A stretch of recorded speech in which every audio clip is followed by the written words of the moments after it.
Kenapa?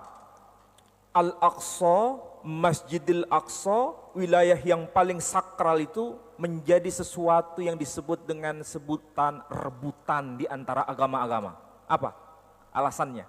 Begini. Itu di masjid yang disebut Masjid Kubah Emas di tengah itu, ya, yang di tengah-tengah. Itu kan masjidnya kecil. Itu aja ada kubah emas. Di dalamnya itu ada namanya bongkahan batu, sahrah. Kalau dalam bahasa Ibraninya disebut aban hestia. Jadi batu pondasi kalau bahasa sederhana. Batu itu ibaratnya kalau kita sama dengan Hajar Aswad sebetulnya. Ada sesuatu yang istimewa, bukan sekedar batu. Menurut orang Yahudi, batu itu tempat di mana Ishak mau dijadikan kurban. Jadi disitulah Ishak dulu mau dijadikan korban oleh abahnya Ibrahim yang tidak jadi. Jadi kalau begitu, itu tempat istimewa tidak bagi orang Yahudi? Sangat istimewa. Yang kedua, menurut orang Yahudi juga, tanah bahan asalnya Adam juga berasal dari debu di atas bongkahan batu itu. Diciptakanlah Adam.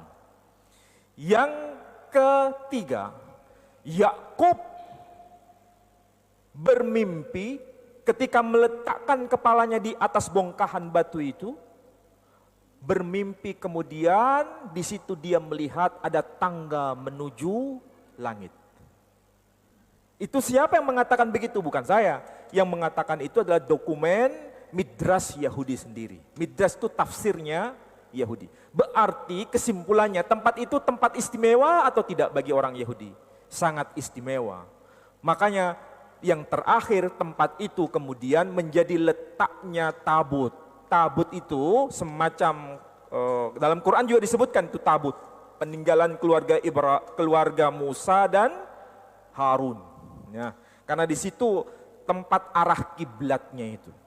Sampai sekarang pun orang Yahudi kalau menghadapkan sholatnya itu ke arah Yerusalem. Dulu di Surabaya ada namanya sinagoga. Sinagoga itu tempat ibadah Yahudi.